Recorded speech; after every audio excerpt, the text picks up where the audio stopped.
Oke, di video kali ini gue pengen bahas sebuah handphone yang serupa tapi tak sama tapi tak serupa. Tapi sebelum itu gue coba pengen flashback dulu ya kan. Ini mengingatkan kita akan iPhone, produk-produk Apple yang terdahulu yang mirip banget asli ya kan, antara iPhone 6 dengan iPhone 6s. Kalian bisa lihat sendiri varian warnanya cuma nambah rose gold aja sebiji atuh ya kan. Dan untuk sizingnya ini sama anjir. Sizing apa sih? Bacot apa sih gue? Untuk ukuran layarnya 4,7 inci. Sama-sama dengan diagonal yang sama ya kan. Ada home buttonnya juga. Nah di sini perbedaan yang mulai terlihat antara 6 dan 6S adalah chipsetnya A8 dengan A9. Dan kameranya di sini upgrade pisan. Uy ya kan. Ya kan? Dari 8 megapiksel jadi 12 megapiksel. Intinya buat ngerekam video bokep mungkin enak lah. Nggak, maksud gue ya gitulah intinya. Nah ada sensor sidik jari juga bla bla bla. Pokoknya gitu-gitulah. Nah di sini kalau kita lihat yang paling signifikan selain spek-spekan yang gue sebutin tadi, ini di beratnya. iPhone 6 itu beratnya 129 gram, sedangkan iPhone 6s 143 gram. Kok bisa? Gini-gini gue jelasin ya. Ini sumpah, ini intermezzo yang tak berguna sekali ya. Kita bahas Android, bahas X ini. iPhone 6s lebih berat sedikit karena upgrade di bagian bodinya yang iPhone 6 tuh gampang bengkok dan ada 3D Touch di layar jadi lebih berat. So, kita strike to the topic on this video, ya kan? Kira-kira bagusan Poco X3 NFC biasa atau Poco X3 Pro ini sama tapi tak serupa, serupa tapi tak sama. Oke, kalau kita lihat dari spesifikasi secara langsung, gue langsung sikat speknya dari GSM Arena. As always boy, kayak biasa ya kan. Poco X3 NFC versus Poco X3 Pro. Yang Pro juga ada NFC-nya, still have NFC, ya kan. Nah di sini kalau kita lihat rilisnya si Poco X3 NFC yang biasa, yang non Pro, yang bukan Pro ya. Itu tahun 2020 September tanggal 7. Sedangkan yang varian Pro-nya tahun 2021 ya, ini sekitar jeda 5 bulan, 4 bulan 5 bulan ya kan.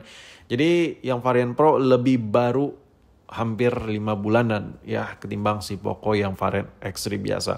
Nah di sini kalau kita lihat dari spesifikasi dimensinya, lu bisa lihat sama banget, sama sekali tidak ada perbedaan yang gimana-gimana. Jadi lu kalau udah punya case yang Poco X3 biasa itu bisa dipakai di X3 Pro-nya ya kan. Dan untuk beratnya juga sama boy. Di sini beratnya sama-sama di 215 gram. Beda sama iPhone 6 dengan 6s ya. Karena pada saat itu Apple lagi dibully banget ya kan. Kok HP kok gampang bengkok ya kan. Udahlah Johnny, gua bengkok. Enggak, maksud gue enggak maksud gue finansial gua bengkok, kok HP-nya bengkok juga ya, kayak repot gitu ya kan. Nah, jadi perbedaan yang signifikan itu beratnya. Tapi kalau kita lihat dari Poco X3 biasa dengan Poco X3 yang varian Pro-nya ini, lu bisa lihat dari samping, dari depan, atas, bawah, kanan, kiri, ya maju mundur cantik semuanya bentukannya sama. Even sampai di bagian port-portnya ini posisinya sama banget. Lubang speakernya, jack audionya, Type-C-nya, ya ini benar-benar teplek ketiplek plek sama. Jadi kalau kita ngomongin dari sisi fisiknya, ini benar-benar sama ya, ini benar-benar mirip lah kayak iPhone 6 dengan 6s ini, tapi ini dari varian Android ya kan. Nah, dan of course non flagship. Di sini kalau kita lihat dari panelnya, ini masih IPS ya, masih biasa, belum AMOLED-an ya kan. Di sini ukuran layar 6,6 inch yang dimana ini lumayan besar dan kalau masuk kantong tuh lumayan agak gede sih. Nah di sini perbedaan yang paling signifikan adalah di corning pelapisan layar. Jadi lapisannya di yang varian Pro ini udah di upgrade, naik satu level.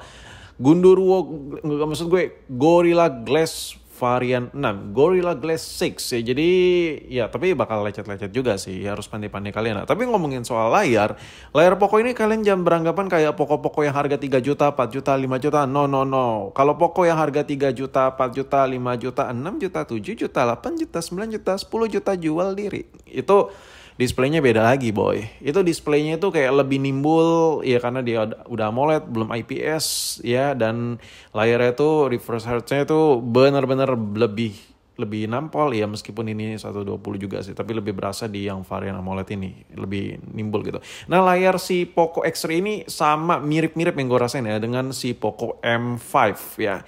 Poco M5 ini apakah layarnya upgrade meskipun masih IPS, cuman ini upgrade dari Poco M3 ya, Poco M3. Gue agak sedih sih ngelihat layar display ori ya, LCD ori bawaan dari Poco M3 itu nggak enak itu gitu. Ini menurut gue ya, menurut mata gue ya. Jadi buat kalian yang lagi pakai Poco M3, ya mungkin udah terbiasa. Kalau buat gue, kalau ada budget yang lebih, budget yang sama tapi lo dapat spek layar lebih, why not gitu. Tapi di sini buat lo yang lagi nonton video ini tapi lo ngerasa keganggu banget kalau layar HP itu jelek, butek apapun itu, ya saran gue ambil yang mantan flagship aja, kayak mantan flagship dari iPhone, Android, kayak gitu-gitu lah. Lo kalau mau perfect dari masalah displaynya, lo ambil aja yang mantan flagship. Kenapa? Ya karena udah nyaman boy. Si insinyur-insinyur pihak pabrikan nih udah begadang ya, udah begadang dikasih kopi ya buat nih lo, kita mau rilis produk baru nih, lo harus yang buat yang bener nih buat customer kita yang beli, ibarat katanya gitulah. Karena ini benar-benar varian flagship. Jadi lo kalau buat kenyamanan ambil yang mantan flagship aja lah. Jangan beli yang gua review ini. Tapi kalau buat lo yang butuh value for money-nya, mungkin kedua handphone yang lagi gua bahas ini ya bisa jadi itu value lah buat kalian. Yang Poco X3 NFC ini kalian bisa lihat sendiri, RAM-nya ini sama-sama ada yang varian 6GB, cuman bedanya yang Poco X3 yang NFC, Poco X3 yang biasa itu RAM 6GB, internalnya 64. Sedangkan yang X3 Pro yang RAM 6GB-nya itu 128. Begitu juga dengan chipsetnya juga beda. Jadi kalau kita lihat dari sisi kameranya, selain chipsetnya beda, ini kameranya terlihat kayak upgrade ya. Xiaomi Poco X3 yang biasa ini 64 megapiksel, sedangkan yang varian Pro malah turun jadi 48 megapiksel. Ntar dulu. Jangan langsung ketik komen ya, jangan. Ini bukan upgrade ya, ini penyesuaian. Ini menghilangkan berbagai macam pergimik-gimikan yang ada. Karena gue lagi megang kedua handphone ini boy, dan gue ngerasa kameranya ini jos parah ya, yang varian Pro. Yang gue rasain itu ngejepret nggak terlalu yang delay parah ya. Terus lebih stabil aja gue ngejepret pakai si Poco yang varian Pro. Dan kalau diibarat katain, ini meskipun non flagship, tapi kalau dibandingkan dengan varian-varian produk Redmi yang gue nggak nyebut Poco ya, kita let's say bilang si Redmian yang harga sejuta tipis, di bawah sejuta tipis. Kalau lu beli kayak varian Poco X3 yang lagi kita bahas ini berasa kameranya yang memang upgrade ya. Mau dari video quality buat video recording, hasil jepretan, beberapa macam feature yang ada di Poco ini lebih upgrade ketimbang Redmian. Jadi ya gitulah. Nah untuk ini nih nyambung dari yang perbedaan chipsetnya. RAM-nya itu sama-sama ada 6GB dengan internal storage yang berbeda. Nah untuk chipsetnya juga beda ya.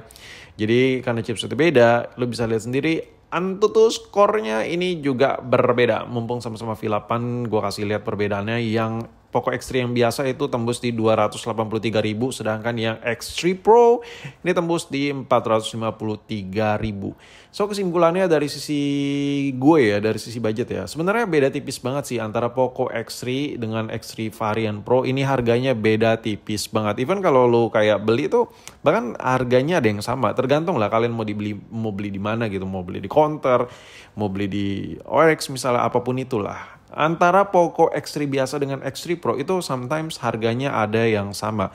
Tapi kalau lo nanya ke gue lebih worth it mana, kalau gue lebih worth it yang varian Poco X3 Pro. Mengingat perbedaan Antutunya lumayan banget ya kan, jadi buat daily berasa banget ya bedanya.